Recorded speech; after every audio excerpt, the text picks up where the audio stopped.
I've never tried strawberries.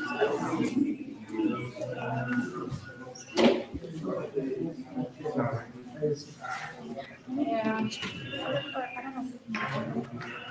I think I'm gonna start now.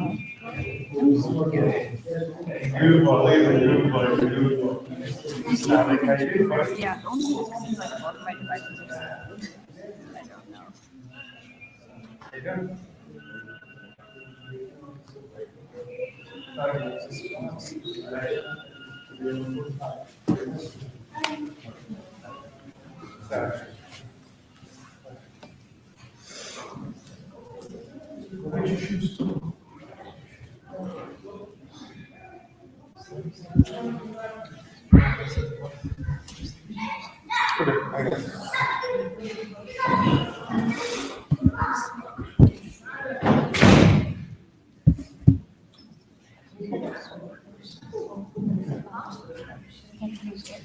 Assalamu alaikum, Fatima, how are you?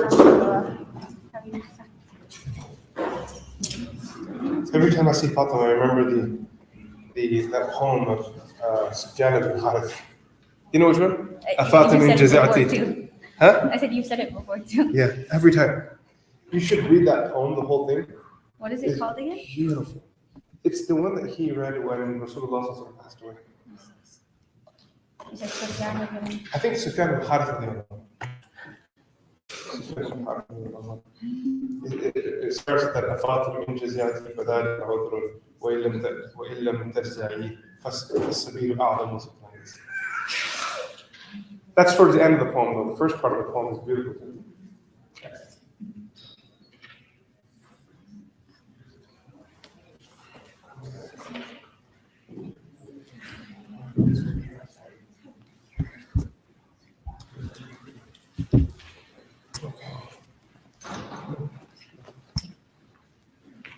This is for what again? Which one's this one? That's the webcam. The Facebook one? Yeah.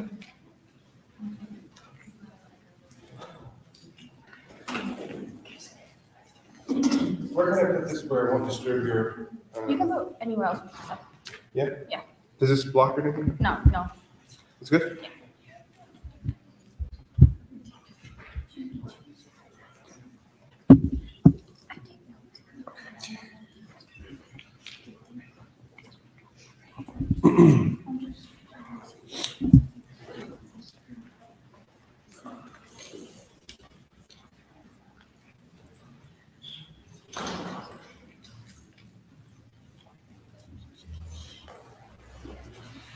How are we doing, sisters? Everything's good?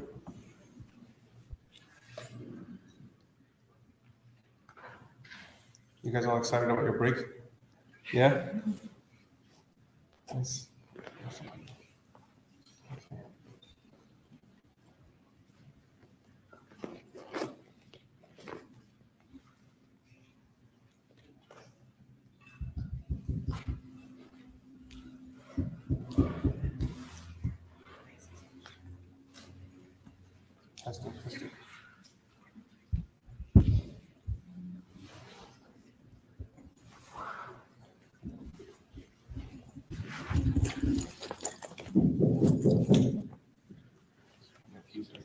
Testing. Give me the headset.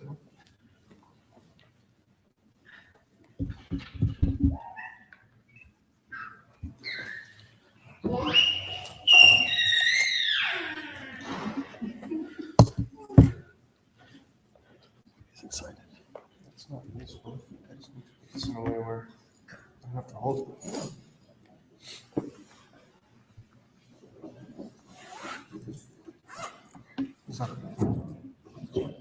Yeah, you can. Yeah, so that.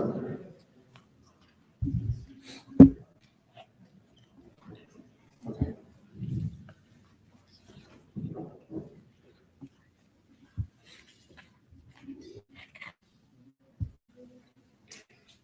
بسم الله الرحمن الرحيم الحمد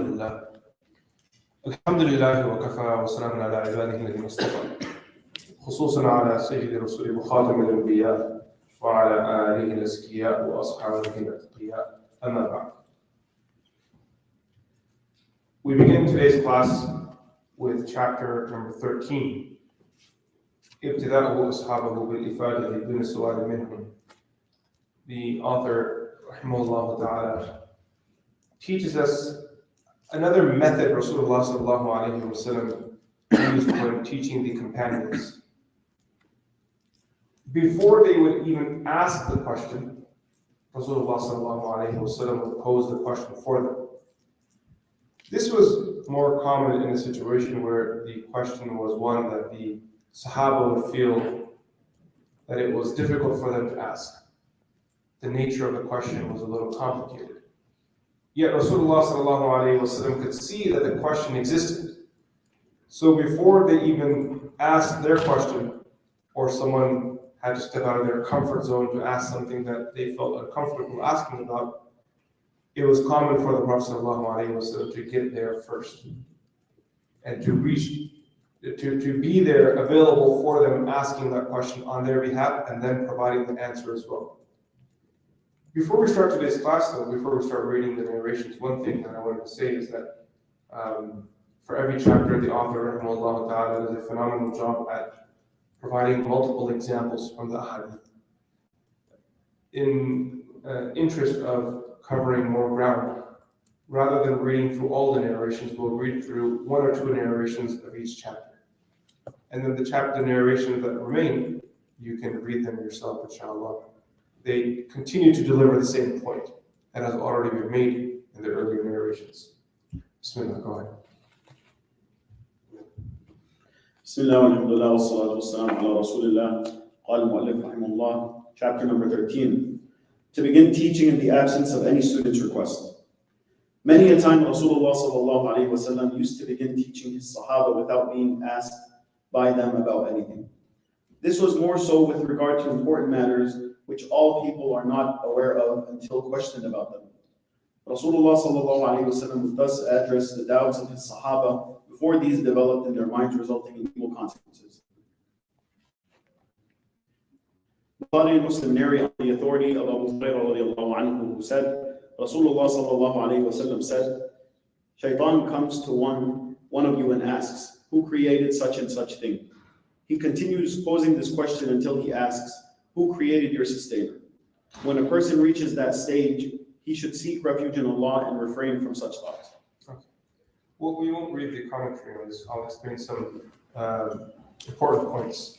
Shaykh Abdul Fattah, Ghuddah rahimahullah ta'ala, under this narration has some beautiful points for students of knowledge to take into consideration. Arguments for the existence of Allah subhanahu wa ta'ala in Tawheed. The reality is that it takes more belief to not believe in a God than it takes to believe in one. If you go through the philosophical arguments and you look at this from a perspective of probability, purely math, that the probability that there isn't a God and everything worked out so perfectly from an atheistic perspective, from a mathematical perspective, just doesn't add up. It doesn't add up. This happening the way it's happening, for everything to be so perfect, for human beings to be where they are today, just our existence, for human beings in all corners of the world, regardless of where they were, what language they spoke after the continents divided, for them all to come to a conclusion that there is a God. Now within them, unfortunately, there were those who faced deviances and therefore they fell into the trap of shirk, which is an easy trap for human beings to fall into, unfortunately. But there is a concept, even in these shirky religions, in these polytheistic faiths, you will find that they always believe in one supreme God who is dominant over all other gods. There is a concept of one God, but then they create these helpers who help their one God, who help their great God. This thought that this is just by coincidence, that people in different corners of the world, in different jungles and deserts and far away or in the center of society, they all came up with the same conclusion. And yet it's by chance and probability is so far-fetched. Therefore, the truth is that it takes more faith to not believe in God than it takes to believe in Allah subhanahu wa ta'ala. Our argument is simple, that Allah subhanahu wa ta'ala huwa al-awwalu wal-akhiru wal-zahiru wal-batin. That before any matter existed Allah subhanahu wa ta'ala, outside of the realm of time and space. And Allah subhanahu wa ta'ala created it with kun, and thereafter the world came into existence, and all matter comes into existence, and everything that we see in our universe comes into existence. And Allah subhanahu wa ta'ala is the ultimate creator, wal-awwal wal-akhir. He is the first, He is the last. Al-zahir wal-batin, the apparent and the subtle. وَهُوَ بِكُلِّ شَيْءٍ عَلِيمٌ. And He has knowledge of all. Yes.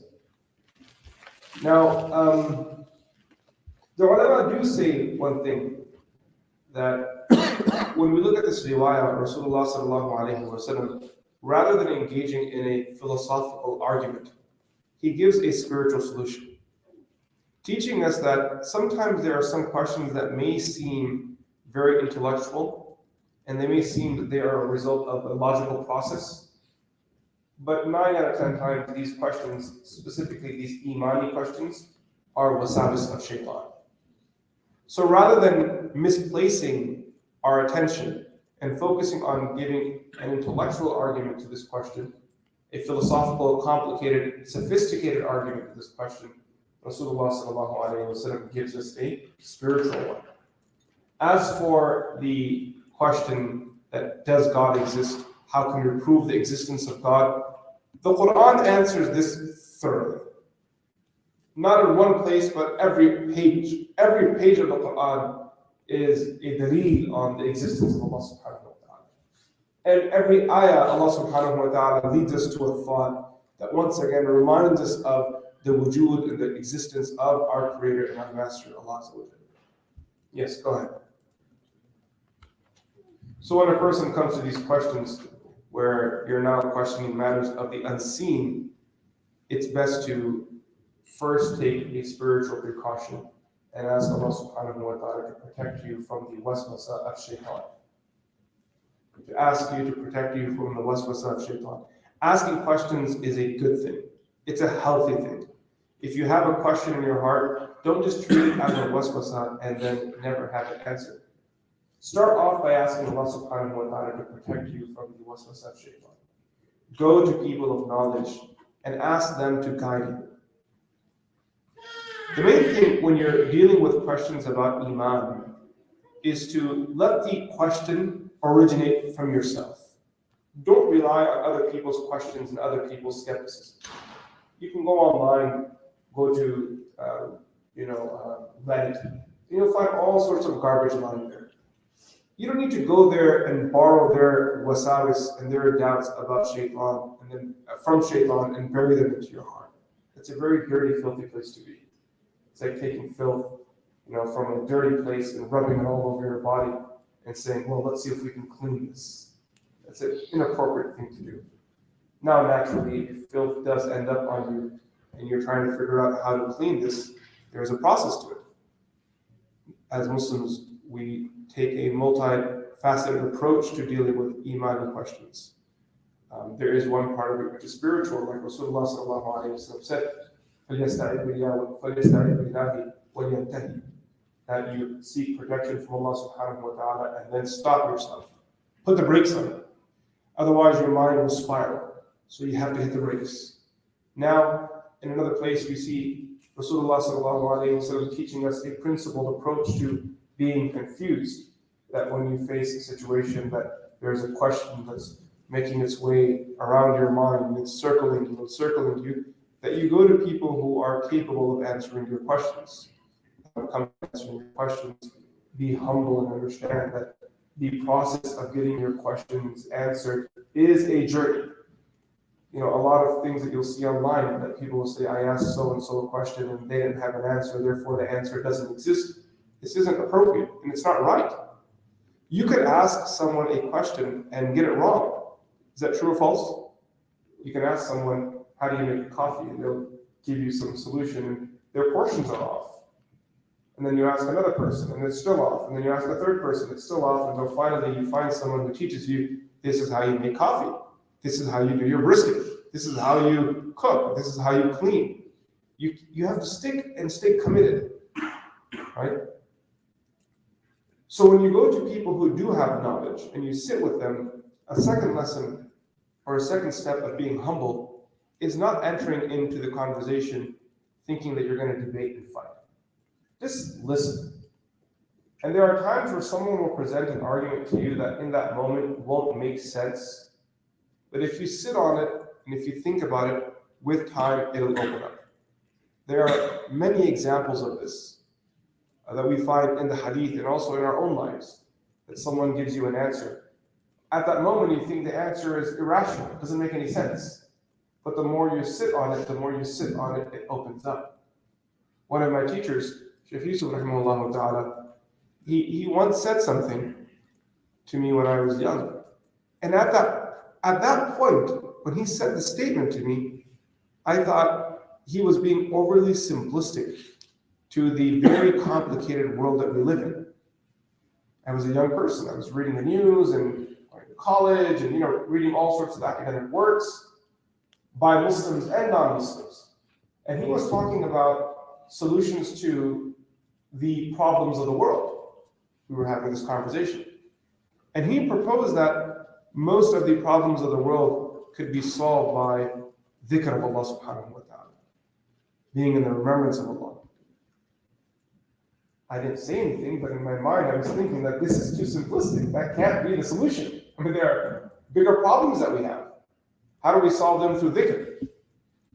As time passed, and today I sit in front of you almost 15, 20 years later, I concur with him. That at its root, at its essence, if a person were to really, in the most meaningful way, connect themselves to the dhikr of Allah Azza wa Jal, most of the problems that we have in our life, in our communities, in our societies would be ironed out. It's such a deep principled response that it's the dhikr of Allah subhanahu wa ta'ala that solves the problems of the world, that sorts out the hearts. Through the dhikr of Allah, a person's heart is healed. Once a human being's heart is healed, now when they come to the world, they engage with it in a different way. Criminal activity decreases, people's consciousness and awareness increases, their productivity increases because now they're aware that they have to face Allah subhanahu wa ta'ala. While being productive members of society, they begin to help one another, assist one another. Dhulm goes out the window because they're familiar and they understand that they are accountable to Allah, the one whose dhikr they're doing every day. As justice increases, people's compassion increases, their crimes against one another decrease, overall the world turns into a beautiful place. And this is why at the time of Rasulullah sallallahu alaihi wasallam, you see that they had a flourishing society without a presence of a system that was constantly monitoring people, and without a full-blown police force and an army that was, pointing their guns at people, making sure everyone stays in line. They didn't have an extensive prison system.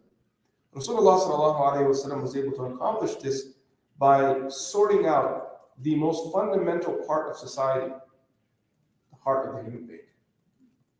Focus on that. Everything else will fall into place. If they're doing dhulm on one another in the marketplace, if they're oppressing one another in the marketplace, and they have taqwa and love for Allah, all you need to do is tell them Allah won't be happy with you. It's gone. Riba comes to an end. فَأْذَنُوا بِحَرْبٍ مِّنَ اللَّهِ وَرَسُولِهِ. But if the heart isn't directed in the right way, if the heart isn't connected to Allah subhanahu wa ta'ala, you now have to appeal to the mind of the human being. Which is good, by the way, but it's such a flip-flop process.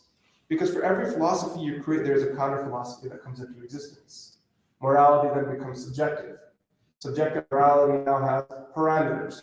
That where does it start, where does it end, who does it apply to, who does it not apply to, who does compassion apply to, who does compassion not apply to? How do we understand what compassion is? And you find a broken, fragmented society.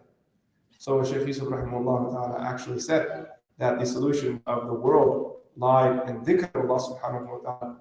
What I thought were just, an overestimated statement that was way outside of its scope. The truth is that it wasn't. So when you're going to engage with someone of knowledge, you have to humble yourself. and understand that when you're given an answer, reflect over it, think about it, and ultimately ask Allah subhanahu wa ta'ala for guidance. When you go through the process of asking a question, in particular about your iman, on the other end, when you come out, you'll be strong and confident. And that confidence is what we need for people to stand on the world stage and talk about the deen and represent the deen. When I was young, in my early teenage years, like I think every person, I had some questions about iman as well. Just random waswasas of shaitan. There was a colleague of mine who studied in madrasa with me. At that point, he was in his graduating year. He lived in a nearby town called Bolton. Shaykh Ahmed. Now he's a sheikh. Those days we were students together. I recall going to him and telling him that, man, I have questions about the deen.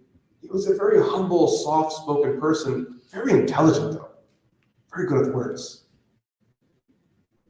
He would sit there and engage with me and answer my questions, and we'd sit for long hours. I was unfortunately very arrogant, and I loved arguing. Still very arrogant, and still love arguing. He was the exact opposite, very mellow, calm person, would listen to me in my nonsense. One day he said to me, he said, Hussain, we can continue like this forever. Clearly you love arguing. But before we get anywhere with this, you need some time to improve as a person. I accepted that from him because he was a good person. He was a good human being. He was genuinely a good person. He was older than me. He said, you need some time to improve as a person. Otherwise, these conversations are meaningless. You have to mature, intellectually grow. If I want to have discussions of the deen with you, you have to first learn the deen. And I was already in the Alamiya program this 1 or 2 years into my studies. So then he said to me, saying, how about this? Why don't you study the deen and come back to me in a few years when you're closer to your graduation. I'm not going anywhere. I live around the corner. And then we can continue these conversations about iman. Learn a little first. I don't know what happened. I didn't argue with him. That's okay. I'll do it.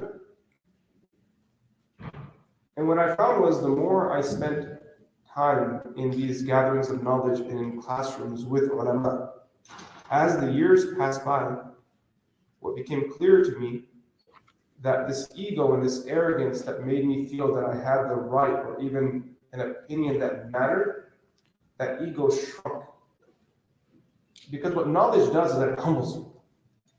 As you're reading through thousands of pages and reading authors who themselves, each of those authors have published thousands of pages, hundreds of books, thousands of volumes these people have produced.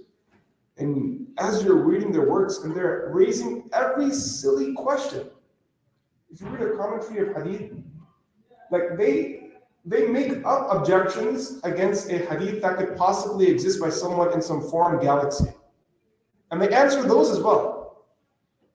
And it became very apparent to me that Muslim scholarship, one clarity that was as bright as the sun as I continued studying, was that Muslim scholars did not give anyone a free pass. No one got to just walk away. No one did. If you wrote something, they went after you. There is a famous saying among them. They say, Man sannafa faqad istahdafa. This is a saying among the scholars. Man sannafa, whoever writes or publishes, authors a work, faqad istahdafa, he has placed a target on his back. He has placed a target on his back, that everyone now come after him. So they would all rip into one another, full throttle, with adab, but academically everything was put under a microscope.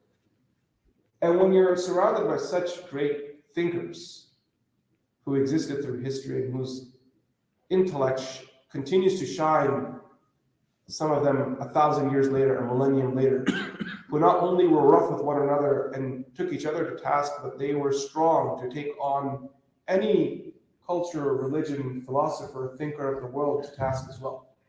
They took on the great philosophers of the world. Imam Ghazali is known for this. That, regardless of what a person feels about Imam Ghazali's approach, that's secondary. It doesn't matter. We're not talking about that now. But he writes on the incoherences of philosophers, takes them on, and therefore he is given a title, Hujjatul Islam, which means his existence and his belief in Allah subhanahu wa ta'ala in itself is a proof of the truthfulness of Islam. As that journey happens, you become smaller. And you begin to realize that greater people walk on this earth who had doubts, and Allah subhanahu wa ta'ala purified them. And intellectually, they all ended at the same conclusion from different parts of the world, different backgrounds, different languages, different cultures. They all ended on one conclusion, La ilaha illallah Muhammad Rasulullah. And it gave me so much more peace knowing that I didn't have to argue with myself on every doubt that entered into my mind about Allah subhanahu wa ta'ala, when I could know that this statement is true in its essence. There's nothing illogical about the existence of God. Nothing at all. I've said it twice today, here's a third time for you. It takes more belief to not believe in God than it takes to believe in God. So there was nothing illogical about it. Now, what gave me so much more comfort was knowing that I was hitching my wagon to great scholars and thinkers and writers and giants who came to this very same conclusion. The Sahaba, the Anbiya alayhim salam, that whole tradition of people, and I was not even a grain of sand in this phenomenal Saharan desert. So my job was to stay tucked away under their shade and continue doing the work that they're doing. And Rasulullah sallallahu alayhi wa sallam then tells us that keep doing your thing until you meet me on the Hawd on the Day of Judgment. So that's the goal now. That you don't give too much time to your ego and entertain the nafs. Rather, rely on what the Quran teaches us. And understand that that's where your salvation actually is. Each person comes to their own conclusion, to their own journey. And I think this is what Shaykh Nisar gave me an opportunity to do, where he said to me, stop arguing and spend some time in just seeking the knowledge and studying it.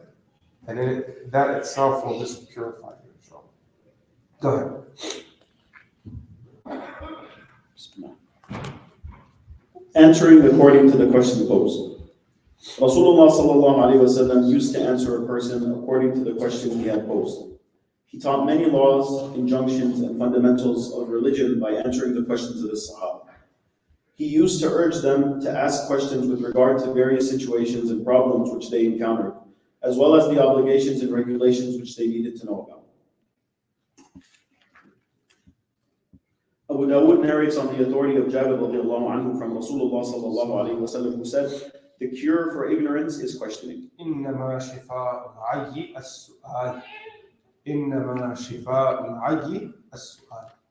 Rasulullah sallallahu alayhi wa sallam is saying that إنما شفاء العي السؤال. So the kasra on the ayn, by the way. إنما شفاء العي السؤال. That the cure of jahala, of ignorance, is asking questions. We have many places in the Quran and also in the Hadith where the Prophet of Allah sallallahu alaihi wasallam encouraged asking questions. In Islam, everything is above board. There is nothing that someone says that we are shy to answer. There is nothing here that's too sophisticated or too complicated to understand. In order for a person to understand something, they need to spend time in that situation that they're stuck in, become familiar with what the issues are within that area. For example, someone stuck with a plumbing issue at home. You have to understand what's going on there. Sometimes you just got to open the commode and stand there and look at it. What's connected to what? How does this all work? Ask a question, and then you'll be able to figure it out. If you can't solve it yourself, bring someone else in, they'll come figure it out for you. In some religions, and unfortunately within certain Muslim sects, people are discouraged from asking questions. They're told to not ask at all. that if you ask a question, you'll be punished, you'll be doomed, God will hate you, God will be angry at you. This is not the Islamic tradition. In Islam, we are the opposite. The story of the companions is that they were amazing at asking questions, and they left so much knowledge behind for us from their beautiful questions. There is nothing hidden here, there is no secret knowledge here, none of that stuff. When a person is unsure of something, go and learn it. And after learning it, if there is still an area that's outstanding that you don't understand, then ask that question. However, on the other hand, we have some narrations of Rasulullah sallallahu alaihi wasallam that discourage asking questions. The Prophet sallallahu alaihi wasallam in one riwayah said that nations before were destroyed due to many questions they asked.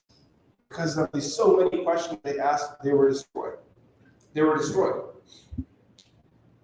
So now the ulama, they say that questions fall into two categories. There are those questions that are praiseworthy, and then there are those questions that are blameworthy. A good question, a bad question.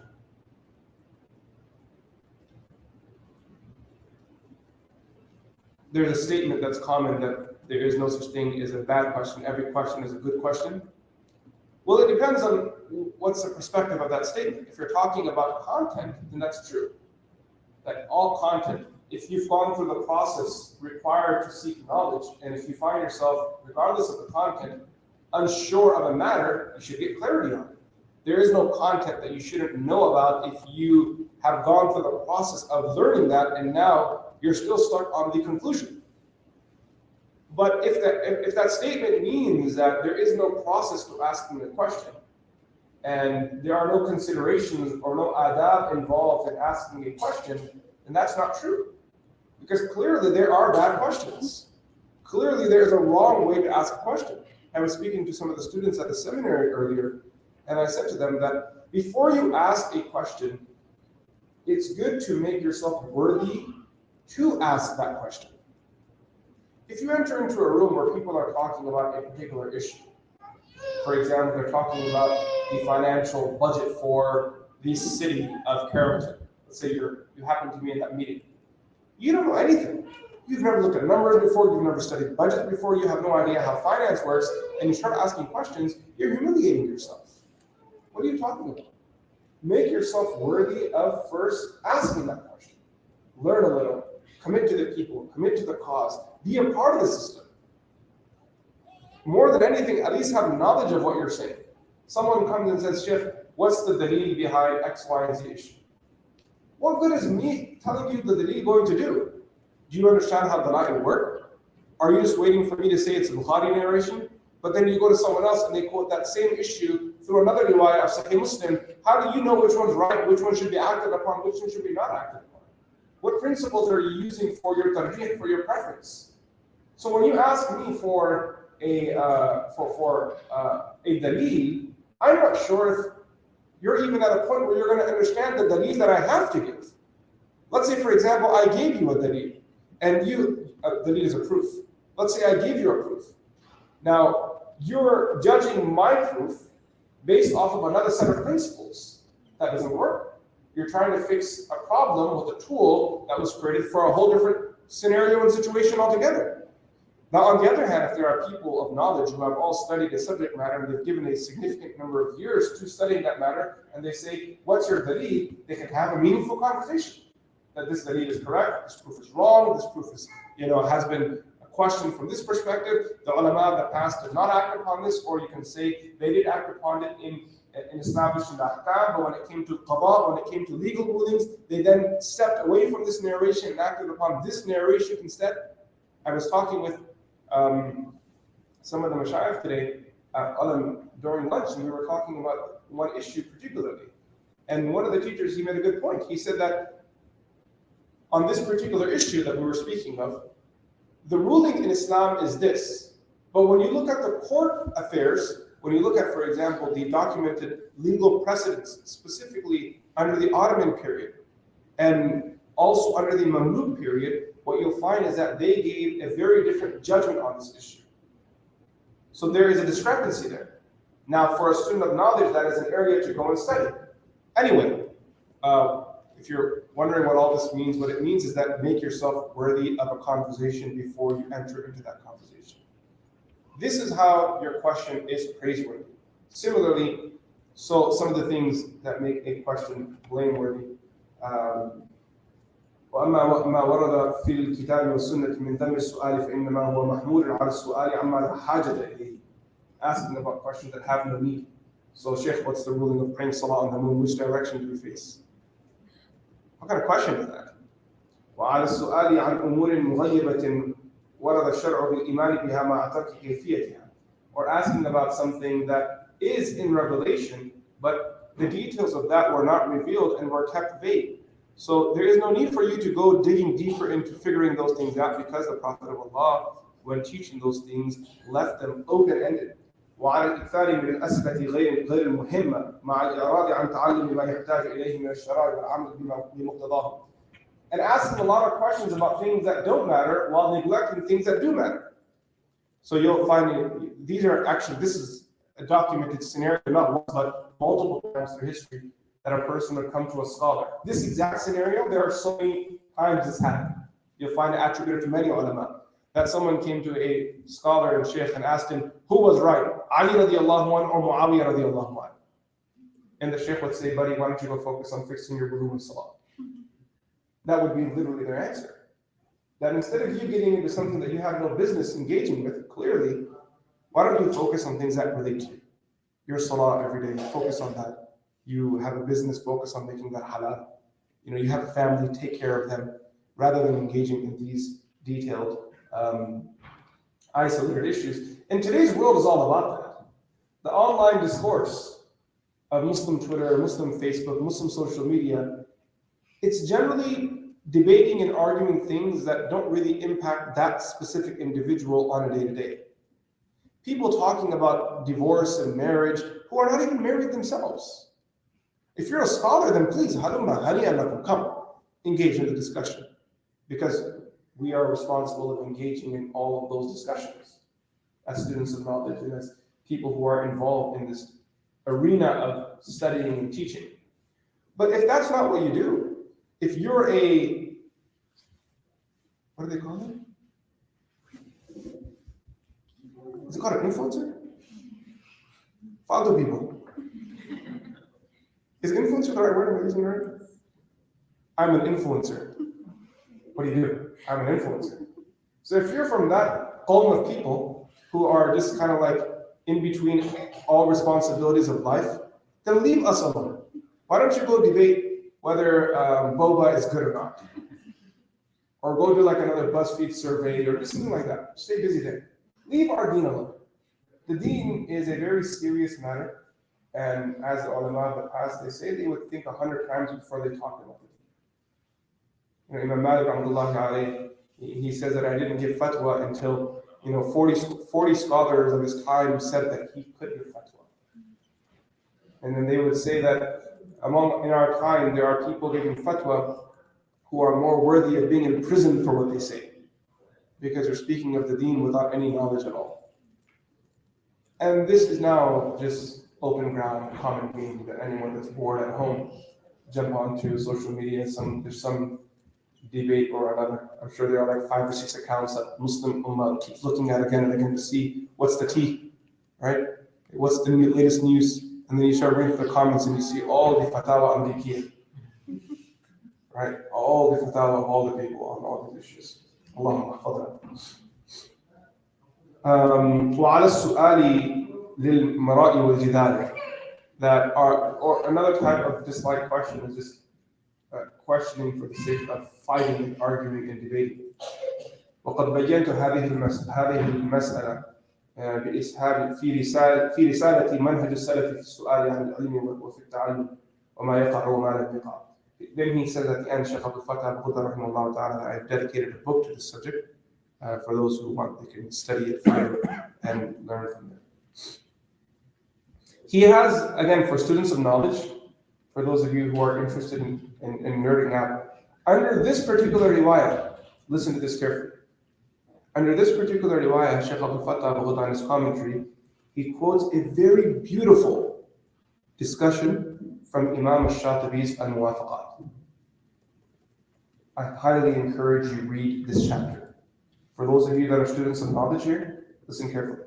Under this riwayah, he has a detailed discussion from Imam Shatibi rahimahullah ta'ala's al-Muwafaqat. Because now when it comes to questions, what he does is that he breaks down the questioner into 4 different categories. And then from there, each of these have 6 scenarios. And he really goes into a detailed approach of understanding what kind of question is legitimate and acceptable and what kind isn't. It's a beautiful discussion that he has. Okay, let's read. We're going to do one more riwayah from the same bab.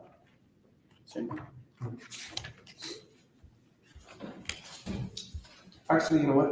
I'll summarize the narration for you.